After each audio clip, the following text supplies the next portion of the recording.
Je suis née à Charbon et je suis toujours restée à Charbon.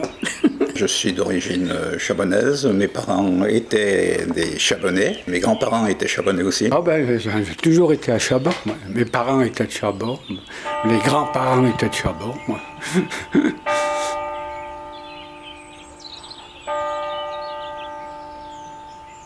Mon implantation à Charbon date maintenant de 60 ans. Hein. C'est fait que je suis un petit peu ce qu'on appelle les anciens Chabonnais. Je suis né en 1928, à Charbon, au Faubourg. Je suis à Charbon depuis le 28 avril 1932. Je suis né ici, c'était le docteur Ray qui était venu. C'était un garçon, alors mon père avait payé le champagne. Je suis agriculteur depuis toujours, depuis ma naissance. C'est une ferme qui a été bâtie à partir de la fin du XVIIe siècle. Elle a été construite par un bourgeois lyonnais, un soyeux lyonnais, qui devait être très riche, qui a construit cette grande maison avec les dépendances. Et c'est mon arrière-grand-père qui est venu s'installer ici comme fermier à la fin du 19e, dans les années 1890. Et depuis, donc, elle est dans notre famille. Mon père tenait la boulangerie, il s'est monté au Faubourg, là-bas, en revenant de l'armée, en 1918 par là. Dans la commune, c'est mon père qui avait appris le métier de boucher.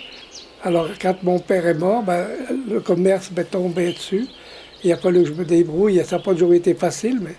Je suis venu à Charbon en 1958 pour reprendre l'office notarial de Charbon. En toute modestie, je dirais que j'ai été le plus jeune notaire de France. Mais en vraiment toute modestie, c'était comme ça. Parcellaire de Charbon, fait par Élie Simon de la Côte Saint-André, environ l'année 1666. C'est une maison qui appartenait à une brave demoiselle. Et cette demoiselle a légué cette maison à condition que la commune loge un notaire ou un pharmacien ou un médecin ou des bonnes sœurs. Charbon était une étude essentiellement rurale.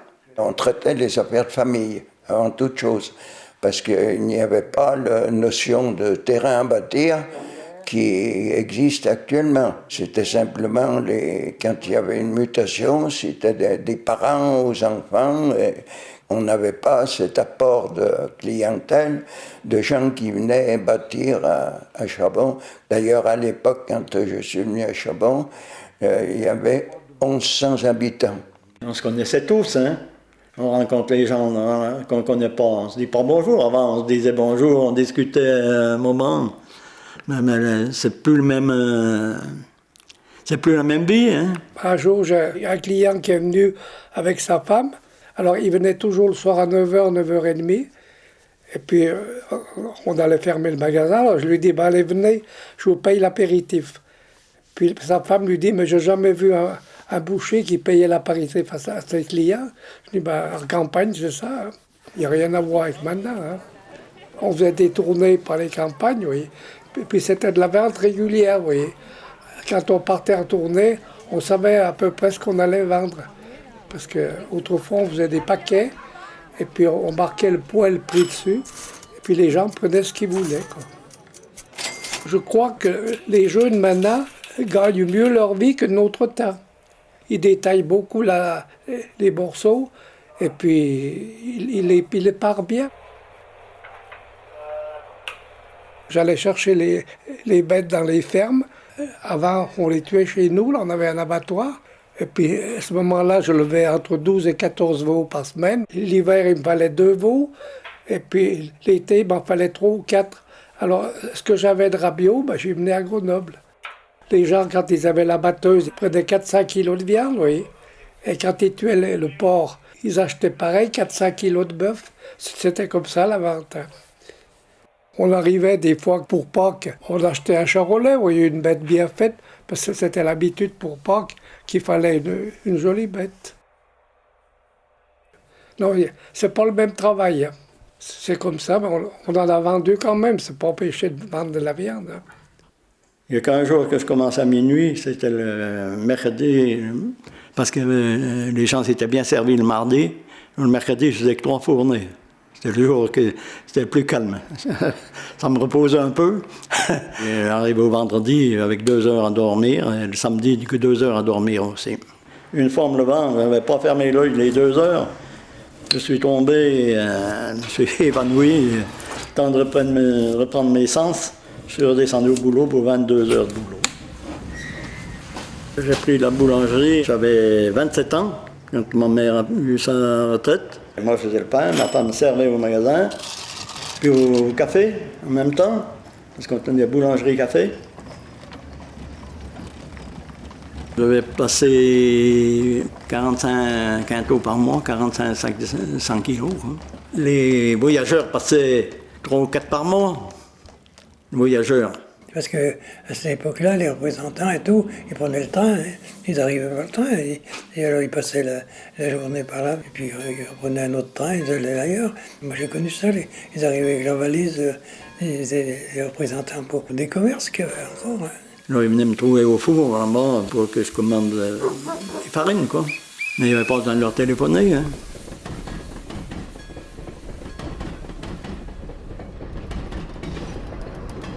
C'était plutôt boulangerie-café, parce que le café, c'était secondaire. Hein. Ben, il y avait aussi le bistrot du coin, aussi, hein, qui faisait partie de la vie du village. J'ai dit à mon mari, tu devrais compter combien il y en avait. Mais rien que dans notre quartier, là, à la gare, il y en avait 3. Il y en a eu au moins dans les 24. Au magasin, les hommes parlaient ensemble. Ils venaient boire un canon. Ça servait même plus à la cuisine qu'au café. Hein. Oh, c'était pas cher à l'époque, le café. Puis on buvait que du vin, c'est tout. Il y avait les incontournables, hein. C'était la Maison Rouge, bien sûr, hein. Ça c'était obligé. Hein. Tous les jeunes à l'époque passaient au café à l'hôtel Vitos, hein. Tout le monde se retrouvait là. Ma mère était très jeune et son père à elle, mon grand-père, donc, avait toujours voulu qu'elle travaille avant de se marier au cas où. Donc il a acheté un hôtel pour ses 3 filles et mon père, il est décédé 10 ans après, donc ma mère a été bien contente d'avoir ce travail dans les mains pour nous élever avec ma sœur. Le café, c'était surtout pour la vogue. C'était plein jusqu'à minuit. Hein. À minuit, il fallait attendre un moment pour fermer. Il n'y avait pas de télévision encore à cette époque-là. Alors les gens, ça se déplaçait tous, les vieux, les jeunes. Les bistrots étaient tous pleins. Des distractions, il n'y en avait pas beaucoup. Hein. Il y avait quand même une salle de ciné à la Maison Rouge, là. Mais moi, j'y allais pas souvent, hein, parce que j'étais jeune déjà, et puis mes parents étaient assez stricts aussi. C'est vrai que il y avait la Vogue, bien sûr. On allait dans les communes environnantes en vélo à la Vogue, voilà. Pendant la guerre et tout, j'avais un vélo. Hein. Et puis, on sortait le dimanche avec les jeunes. Puis on allait ou à Biol, ou à Bisonne, ou Bursam. S'il y avait une fête dans le coin, on allait en vélo à la fête. On restait sur Chabon parce qu'on avait la mobilette à l'époque, on n'allait pas bien loin. Hein. C'est pas la même vie que maintenant. Moi, je sais que mes parents, ils avaient une voiture, mais les dimanches, pas question de prendre la voiture. Hein. Alors, c'était comme ça. On prenait patience, on disait rien, puis ça y est. Un jour qu'on allait à une fête, il pleuvait comme ça. Puis j'avais mon permis, tout. Et puis j'ai dit à mon père, tu nous prêtes la voiture, tantôt on va à tel endroit. Alors il me regarde et il me dit, je te prête la voiture à condition que tu mènes ta mère ou ta tante. Alors j'avais une tante à la maison, on emmenait la tante avec nous. Et nous, on était sur les auto-tamponantes et la tante attendait dans la voiture. Chabon a toujours été dynamique. Hein. C'était pas un petit village, mais c'était pas un gros non plus. Et puis il y avait beaucoup de choses à faire, hein, à pratiquer. Il y avait les associations qui étaient déjà nombreuses, hein, à l'époque. Hein. À Chabon, il y a 2 associations majeures, quoi. Une association qu'on appelle l'Union Chabonnaise et l'autre Stade Chabonnais. Alors l'Union Chabonnaise existe depuis 120 ans. Elle a été conçue, cette association, évidemment, par les cathos, puisqu'on les appelait comme ça à l'époque, les jeunesses catholiques, qui étaient quand même les premières à vouloir s'occuper des jeunes. Alors l'esprit, c'était la préparation militaire à l'époque, puisque c'était en 1910. Maintenant, évidemment, ça a passé complètement sous silence, on l'a même enlevé de nos statuts. Et c'était pour promouvoir la jeunesse et pour qu'elle puisse s'épanouir Donc à l'époque, il y avait des activités culturelles déjà, le théâtre. Il y avait 2 groupes théâtrales, il faut dire. Il y en avait un au Stade Chabonnais aussi, et il y en avait un à l'Union Chabonnaise. C'était toujours autour de Noël, il y avait 3 dimanches de suite. Parce que les répétitions se faisaient quand même qu'en hiver, parce qu'en été, les gens n'avaient pas bien le temps, c'est sûr. Ils montaient un théâtre, mais vraiment bien. Il y avait du monde, Incroyable. Quand j'étais dans les coulisses, je tremblais comme une feuille. Et puis une fois sur scène, après, ça passait. On était pris par ce qu'on devait faire, et on oubliait le reste. Le chant qui est arrivé en 1946, le sport, donc la gymnastique a été le premier sport qui a été fait tout de suite à la création en 1910, et le basket est arrivé juste avant la guerre.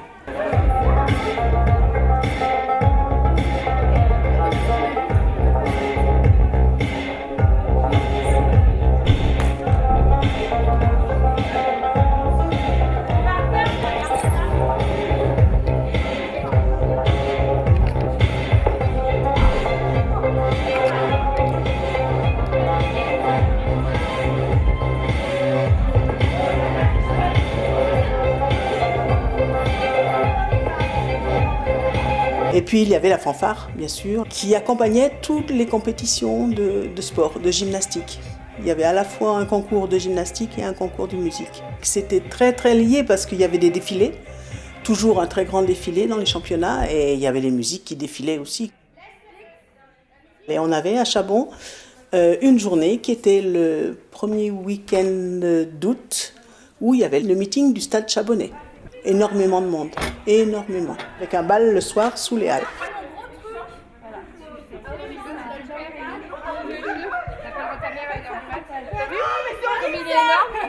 Au début, donc, à l'Union Chabonnaise, il y avait des masculins. Parce que c'était très très très difficile de rentrer en tant que femme à l'Union Chabonnaise. Il a fallu faire son trou. Le basket féminin a commencé au Stade Chabonnais. Et puis à un moment, il y a eu un manque de cadres pour ce basket. Et c'est le stade qui a proposé que l'Union Chabonnaise regroupe tout le basket. Et eux, ils ne resteraient que sur le foot. C'était une époque où dans le village, il y avait les gens, si vous voulez, qu'on pourrait qualifier de droite et les autres qu'on pourrait qualifier de gauche. Bon, c'est assez risible un peu maintenant, mais enfin, à l'époque, j'étais beaucoup plus marqué. Il est de fait que les sports, d'une part, se sont opposés, que les idéologies se sont opposées. Alors, disons que les gens qui avaient une affinité, ils choisissaient un peu leur société en fonction de leur idée politique, quoi. C'était très regrettable. Alors, le maire de l'époque, M. Jean Vauden, avait pensé de faire fusionner ces 2 sociétés. Bon, il y a toujours eu peut-être certaines personnes qui étaient plus réticentes de mélanger les deux. Quand on a voulu réunir les 2 associations, ça a été difficile. D'ailleurs, ça s'est jamais fait. Mais ça n'empêchait pas de bien s'entendre. On allait aux fêtes des uns des autres. C'était pas cloisonné, hein. Bon, actuellement, on a de très bonnes relations, hein.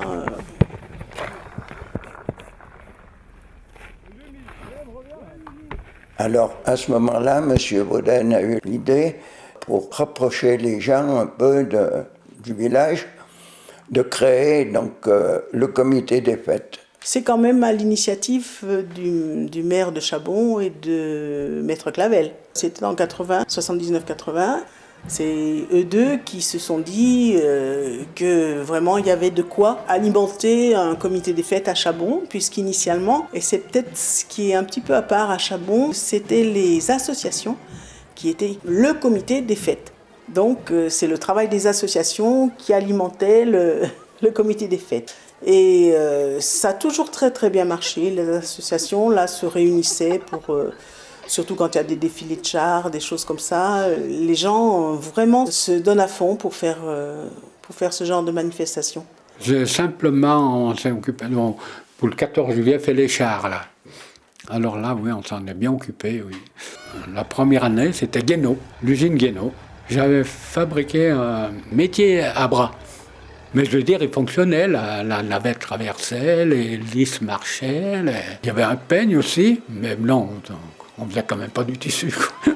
On faisait ça par quartier, quoi, par hameau. Ah oui, puis on avait fait des beaux chars. Hein. D'ailleurs, on était un peu jalousés de ce côté-là. On avait fait un hélicoptère une fois, on avait fait un avion, on avait fait la forge, on a fait une locomotive avec un wagon. Bon, on n'en a fait pas tant 10 ans. Hein.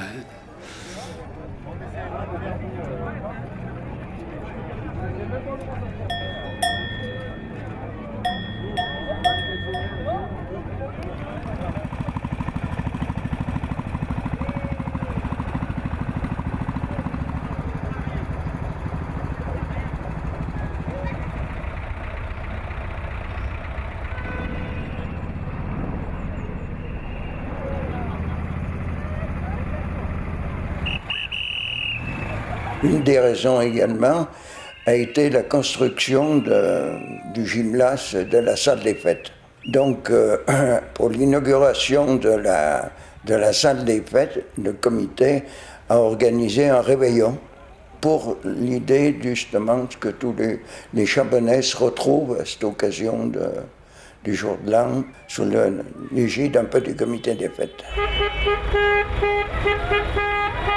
Alors avant que n'arrive Bernard Micou à la présidence, en fait le comité des fêtes se réduisait au 14 juillet, à la fête de Noël pour les enfants, le défilé, et puis cette fameuse CEDIO pour le 8 décembre.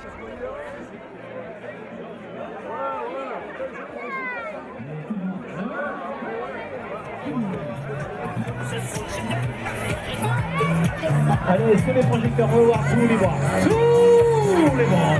Ouais, super. Génial. Oh,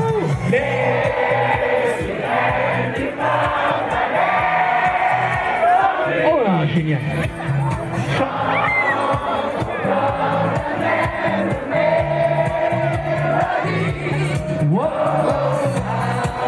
Lumière. Ça c'est beau.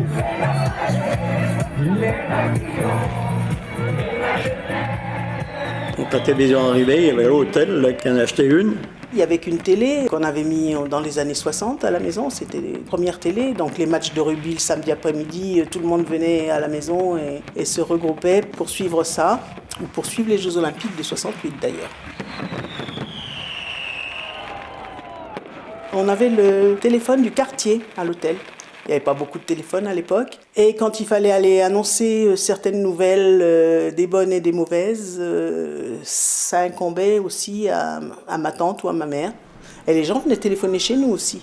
Quand la poste était fermée, ils venaient à la maison et ils téléphonaient. On était service public, quoi. C'était à nous d'aller sonner la sirène aussi à l'époque, qui était sur le porche de l'école. Et donc, toujours la même chose, parce qu'on avait le téléphone et on allait sonner la sirène pour appeler les pompiers. Voilà, jour et nuit, c'était l'hôtel qui était de faction pour faire ce travail. La plupart des pompiers à l'époque, c'était la famille, hein, leurs parents, leurs grands-parents qui ont été pompiers, et moi c'était un petit peu le cas. Donc je suis rentré en 1966 et j'ai resté 38 ans, voilà. On sentait un peu le besoin de conserver des pompiers sur la commune et qu'il fallait bien que certains le fassent, tout simplement. Et puis on entendait parler à la maison de pompiers bien souvent, puisque dans les familles c'était comme ça. C'était un petit peu automatique. Hein. Beaucoup de familles dans Charbon c'était comme ça. Ça s'est succédé de père en fils chez les pompiers. On se connaissait très bien parce que Charbon c'était un pays rural dont les pompiers c'était des agriculteurs, c'était des commerçants, des artisans. Tout le monde habitait sur Charbon ou presque. Et puis il y avait des gens qui étaient en usine. Le patron les laissait partir facilement pour les cas compliqués bien sûr. J'ai fait la formation de sous-officier et puis officier en 79 pour prendre la suite parce que M. Vaudaine, qui était le chef de corps à l'époque, était devenu maire et j'étais derrière lui pour prendre la place. Voilà. Alors le premier véhicule, c'était bien avant moi bien sûr, il a été offert par le comte de Virieu, où il y avait 6 pompiers dessus, 3 de chaque côté je crois bien. Ça a été le premier moyen de locomotion des pompiers. Les pompiers existent quand même que depuis 1900. C'est vraiment reparti après la Deuxième Guerre, hein, en 1948, où vraiment il y a eu la mise en route d'un centre de secours. D'ailleurs, c'était le département qui avait à l'époque désigné Chabon pour être le 29e centre de secours. On avait beaucoup à l'époque d'incendies, de feux de ferme.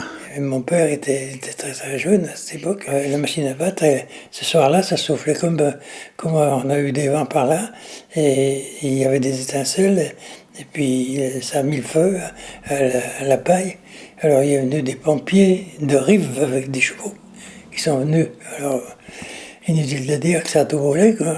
Il n'y avait pas la sécurité incendie dans les fermes comme il y a maintenant.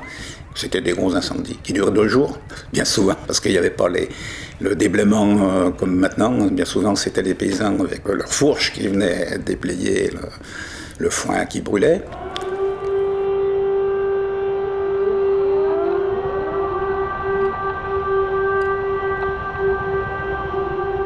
J'ai eu l'occasion d'embaucher la première femme au centre de secours. C'était dans les années 80-85. Alors c'était une des premières dans la région. Même les professionnels, ils n'en voulaient pas à l'époque. Hein. C'était, les premières femmes ont commencé chez les volontaires. Et puis, ça a bien marché. Depuis, il y en a un certain nombre maintenant. Et je pense que c'est un bien pour tout le monde. C'est très bien.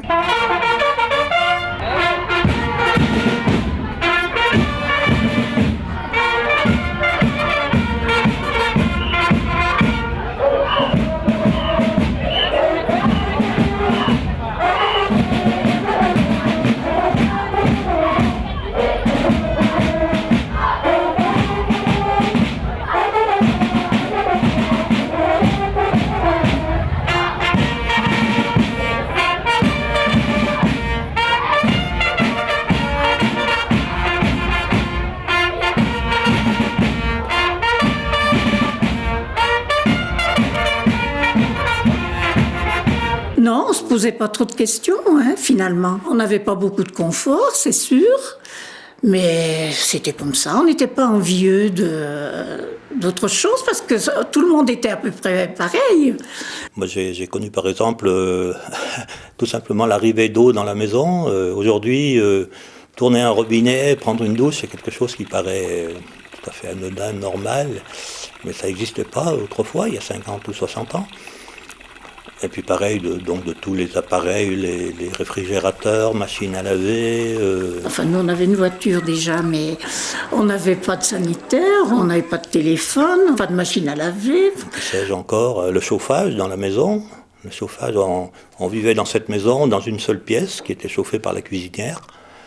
Voilà, mais le reste de la maison n'était pas chauffé, les chambres à coucher n'étaient pas chauffées. Et ma foi, on a résisté quand même. Il gelait parfois à l'intérieur sur les vitres. Mais bon, on était bien couverts et puis on faisait chauffer une brique dans le four de la cuisinière qu'on montait dans notre lit. Alors ça chauffait un peu. Et puis après, une fois qu'on dormait, enfin moi j'ai pas souvenir d'avoir souffert du froid, quoi. Comme quoi, plus on en a, plus on en veut.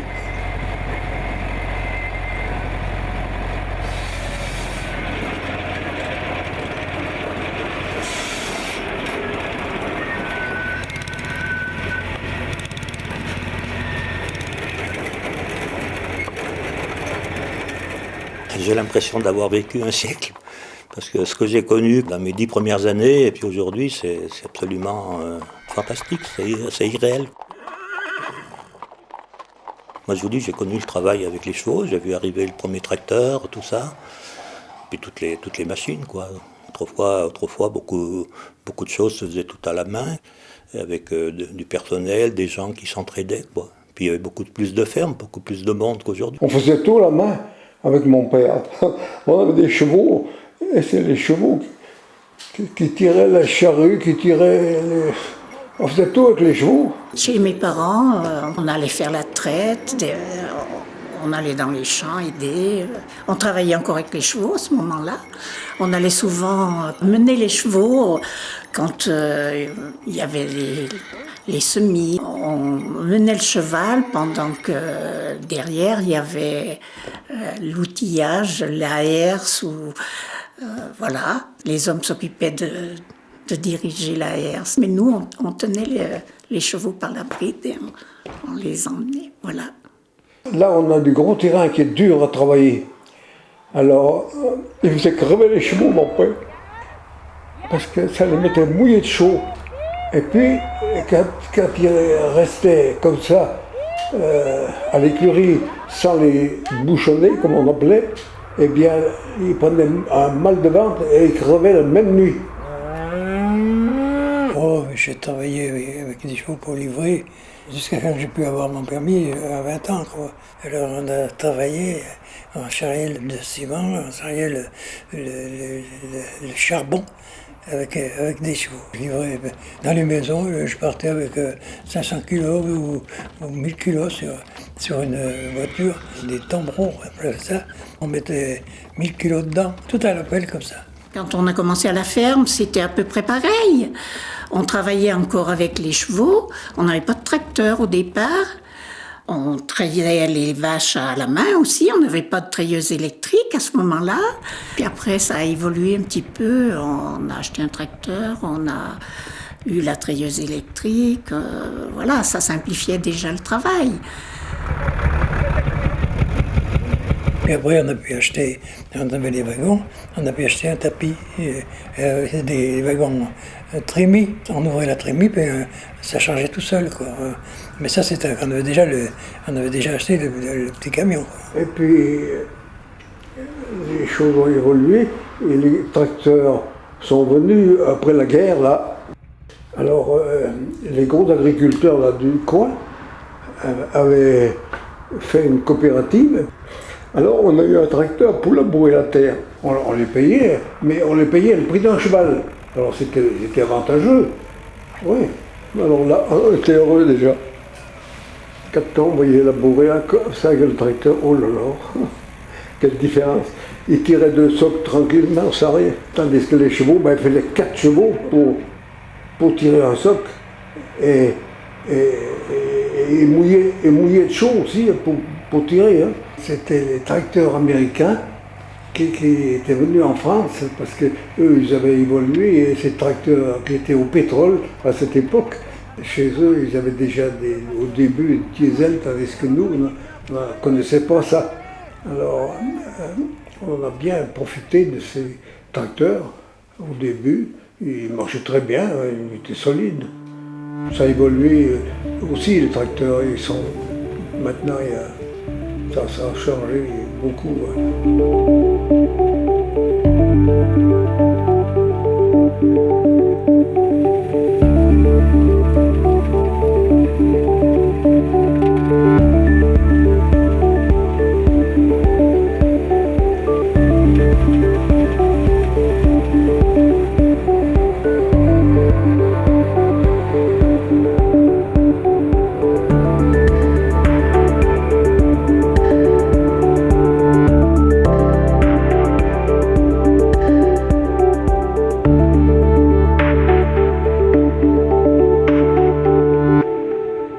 J'avais 3 ans quand la guerre a démarré. Hein. En 1939, j'avais 3 ans. Et j'avais 9 ans quand ça s'est terminé. Alors, c'est quand même un peu vague, quoi, mes souvenirs. J'en ai entendu parler, c'est vrai. Oui, à la guerre, on se rappelle un peu quand même. J'avais 12 ans, mais je me rappelle quand ils faisaient sauter les trains dans la grande tranchée, là-bas. C'est un passage où le train était passé dans le tranchée. Ils envoyaient les machines d'ici, les machines à vapeur, à fond. Puis ça s'écrasait tout dans la grande tranchée. Et ça s'entassait les uns sur les autres. Pour s'accumuler dessus, pour boucher le passage. J'ai entendu dire qu'il y avait du sucre dans ce wagon et que les gens allaient se servir. Il y avait le train blindé qui arrivait aussi. Et, des fois, les maquis tiraient dessus la grande tranchée. Les trains blindés ripostaient avec les mitrailleuses. Il y a eu le maquis, là. Ils avaient sauté de la gare, les aiguillages, là. Ils étaient venus nous dire, sauvez-vous de chez vous. On est parti dans les champs. Il y a des rails qui avaient presque fait 1 kilomètre. Des morceaux de rails qu'on en a trouvé après. Il n'y a pas eu de train pendant plus d'1 an, oui, au plus, même là. Ma mère et ma tante ont vécu ces moments-là, ces moments difficiles, où chacun essayait de venir chercher un petit peu des renseignements à l'hôtel. Il y avait des réunions, secrètes bien évidemment. Ce qui avait été cocasse, c'est qu'une fois on avait eu à la fois des Allemands et des maquisards dans 2 pièces adjacentes de l'hôtel. La peur panique avait été pour ma tante et ma mère, évidemment, puisqu'il ne fallait pas qu'ils se rencontrent. Il y avait la salle de restaurant, le café où il y avait les Allemands, et nous avions une pièce personnelle, une salle à manger pour la famille, quoi. Il n'y avait pas de clients. Et là étaient les maquisards. C'est resté pour moi un souvenir absolument atypique, quoi. Fermez le banc.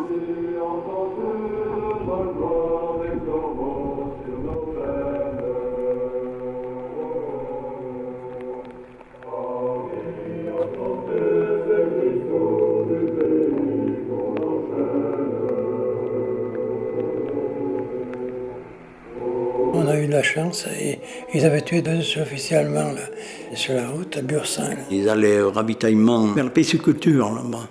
Ils ont rencontré le maquis et ils les ont tués tous les 2. Tous les gens étaient partis un peu se cacher et tout, après ils allaient et tout. C'était la pagaille à Chabon.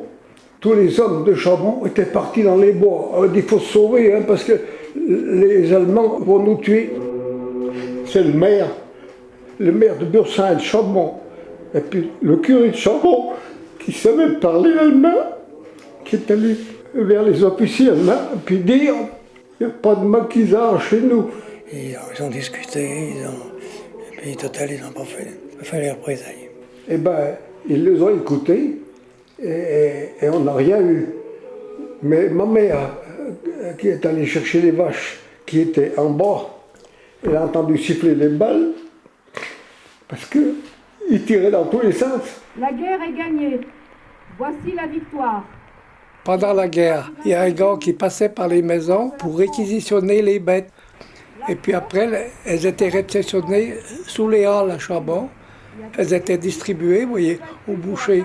Il y en avait un peu de partout. Le boucher de Charaville, le boucher du pain. Ça venait tout à Chabon. Et puis ils tuaient dans nos abattoirs de Maljournal et de chez nous. Là.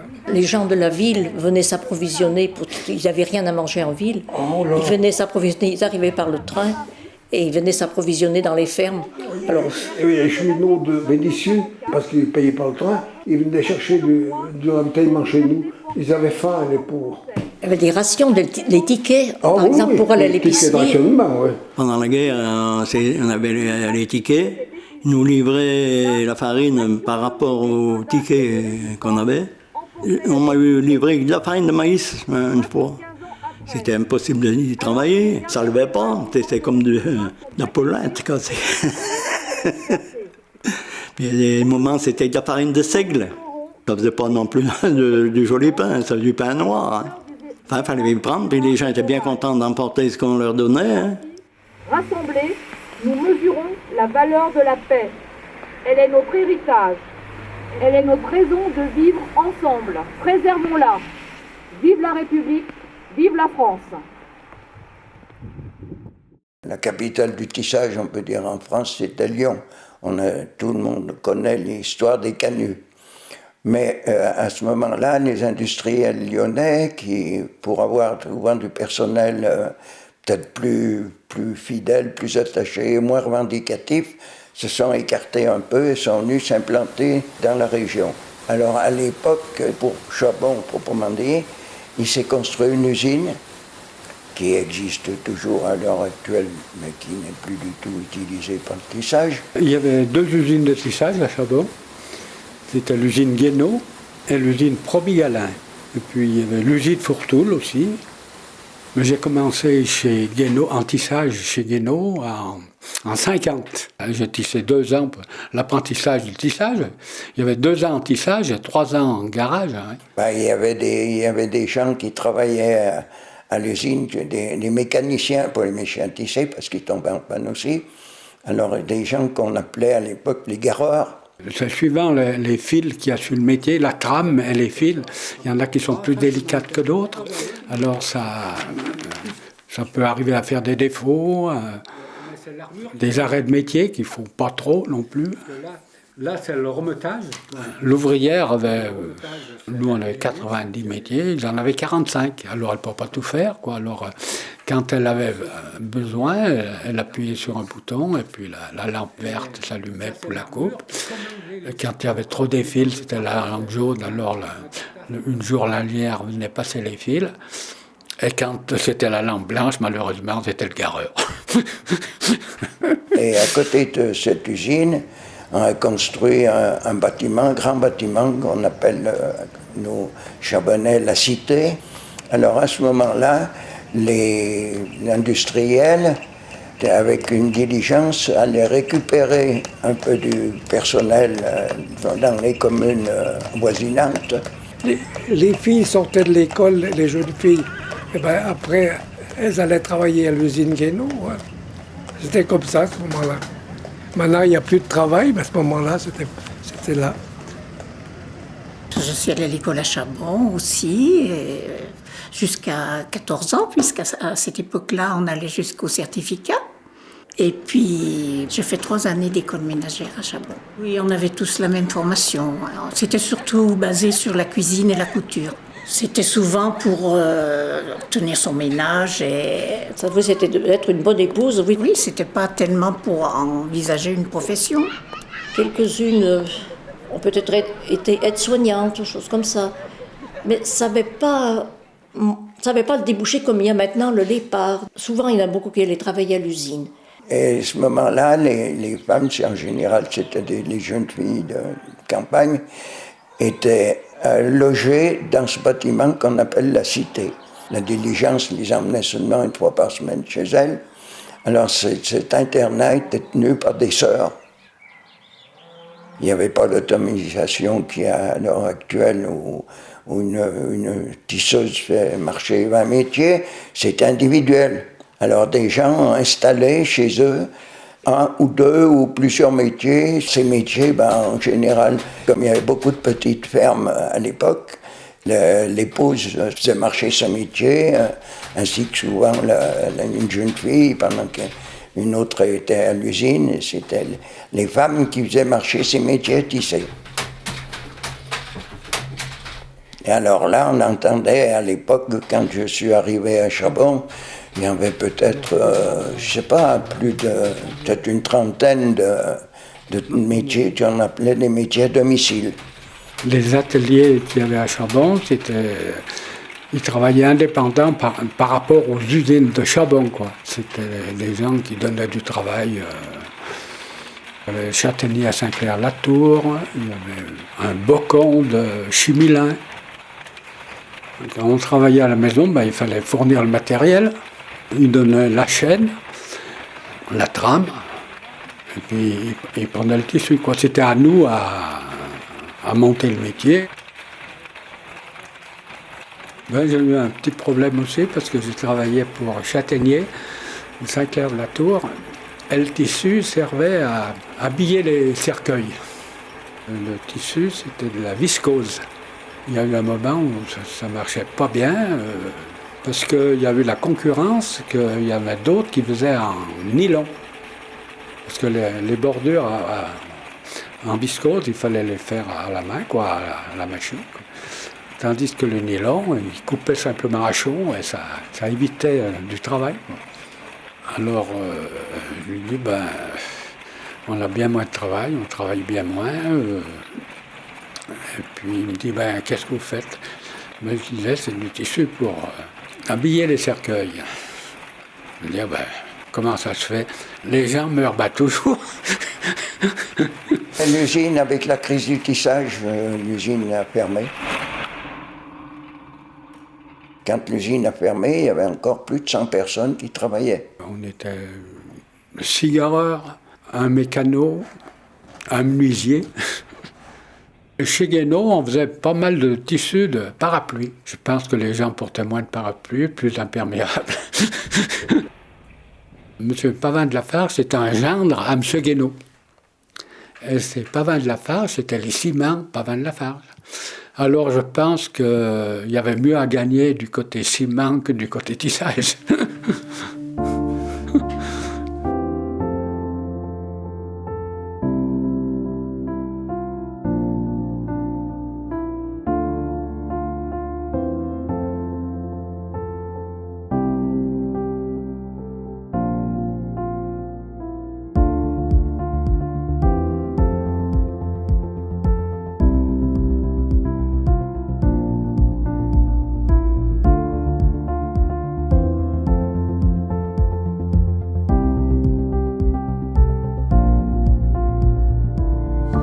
Je ne suis pas du tout un homme de ville, je suis un homme de la campagne.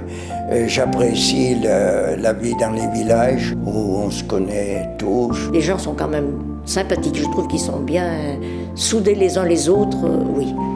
Et c'est vrai qu'ici, on a la chance d'être bien, beaucoup de gens le disent. On est dans un petit coin, oui, qui est agréable. D'aller s'y promener, je trouve que c'est beau quand le temps est clair, qu'on voit tous les villages. Il y a de belles balades à faire à Chabon, on les connaît toutes à peu près, mais l'ensemble est bien. C'est-à-dire, où on habite, on croit toujours que c'est le meilleur. J'ai toujours aimé Chabon. Hein. Né à Chabon, je vais mourir à Chabon.